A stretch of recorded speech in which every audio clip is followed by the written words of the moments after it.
Pain heals. Chicks dig scars. Glory lasts forever. Caitlin freaking Clark cannot win. Welcome back to the channel, the only one on the internet where we are uncensored and unafraid. You may see some Caitlin Clark highlights today. I got a lot of stuff to talk about. My camera's not working. I got to roll with it. We're going to move forward. So we all know USA basketball just went 5-0 in qualifiers. They were already qualified. That didn't matter. Caitlin Clark, after 8 months of no competitive basketball, goes out, wins MVP, 17 points on only 5 freaking shots. Compute that math.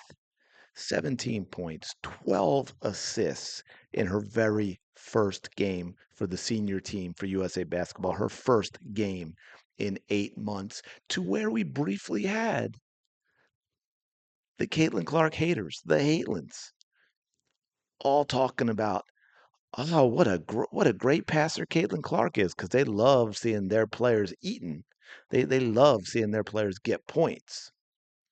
But that was all downhill from that, because then after the MVP, there were people tweeting out about, this is what I'm not lying. This is what white supremacy looks like. In fact, before I play this clip, I got a brief clip here I want you to listen to, because they are stretching to attack Caitlin Clark. I'm going to find that clip for you. Okay, we're going to scroll over because I posted it. Here you go, folks. Caitlin Clark winning FIBA MVP is exactly how white supremacy works, and the coaches were in on it. What the effing hell are we supposed to do with these people? These people cannot coexist with us in society. This delusion, this derangement, this absolute hateful, racist ignorance coming from people like this, whose mind you will never change. You could spend years showing them how 2 + 2 = 4, and they will deny it, and they will scream racism that you've said it. This is some of the most unhinged BS that I've ever seen. This is why I keep saying we have to open up the asylums, because people like this cannot be walking out and about. They're a danger. They're a danger to you. They're a danger to me. Imagine some of the things they might do if you were to say, I don't know, to their face, yeah, Caitlin Clark's the greatest women's basketball player that ever lived. What do you think might happen to you? This is some wild. First of all, the coaches didn't start her for the 5 games. The coaches played her off the ball. The coaches played her at small forward. The coaches played her at power forward. The coaches played her with Chelsea Gray. By the way, the coaches also have nothing to do with the MVP vote. How much you want to bet the same person? Because Paige Becker says the right things. The same person wouldn't have put this out there if Paige Beckers had been named MVP. But I'm sorry, I almost turned this into another video, because I'm seeing more and more of this stuff, and it's really starting to piss me off. So we might as well truly embrace uncensored and unafraid, right? But anyway, we have Angel McAutry, I think is how you pronounce her name, talking about Caitlin Clark, because one time for USA Basketball, she complained to the referees. No technicals, none of that. And by the way, she also complained to the referees for Angel Reese at one time. There was a great picture. I tried to find it before the video. I couldn't, where you had like all 5, that famous hands out, palms up, like, what are you talking about? What did I do thing all of us do at times when we don't like a call. There was somebody managed to get a picture of like 4, or maybe it was even all 5 of the USA players all in that same exact pose after a call. But yeah, we're going to get a lecture. Listeners, we're going to get a lecture about Caitlin Clark crashing out while playing for the U.S. women's team. Caitlin kind of crashes out on the ref at USA Basketball. Yes. You guys know I would crash out on refs a lot. One thing Gino told us. By the way, questioning a call is not crashing out. It's like everything else. My God, they ruined the freaking meaning of every damn word. So it's impossible to have a conversation with these morons. At USA Basketball. He said, listen, you guys are going to go out here and win gold for your country. He's like, you're not going to have all the endorsements like the men. And we didn't. But he said, you go out there and you win gold for your country anyway. By the way, that also one of the dumbest things I've ever, I'm on a rant thing today, huh? One of the dumbest things I've ever heard. I assume she means Gino when he was coaching the U.S. team.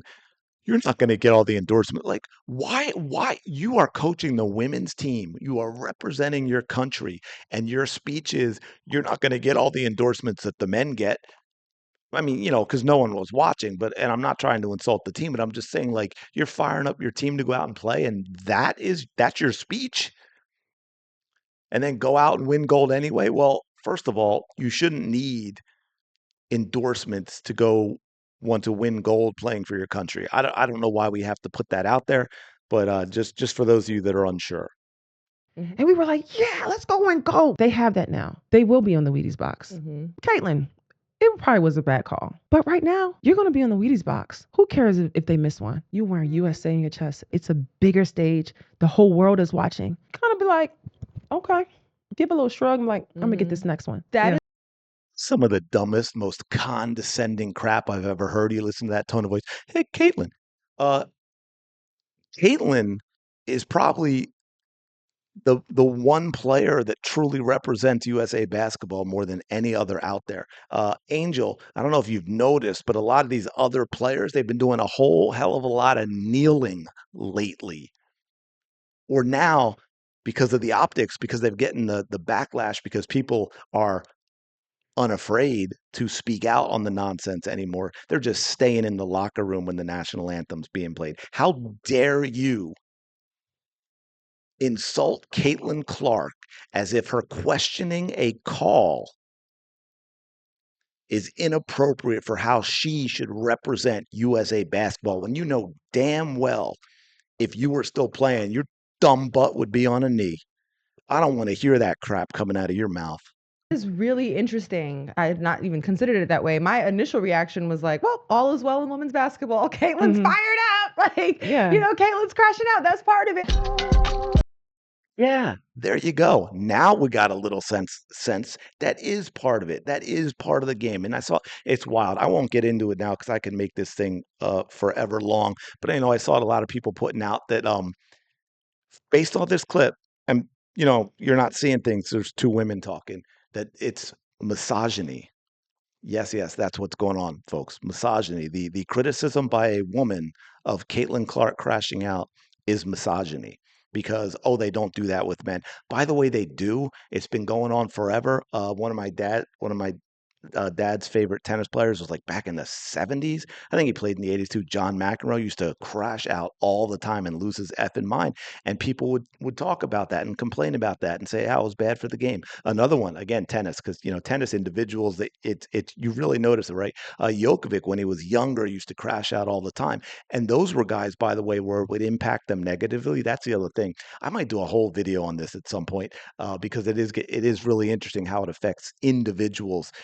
Where some use it to elevate their play, which I think is what you get from Caitlin Clark. That doesn't mean sometimes she doesn't go too far. Maybe her teammates have to rein her in or something, but sometimes some players need that, like that extra that gets them fired up, that chip on their shoulder. And sometimes it's, hey, you know what? This ref is against me. This ref made a bad call. I would do that in games.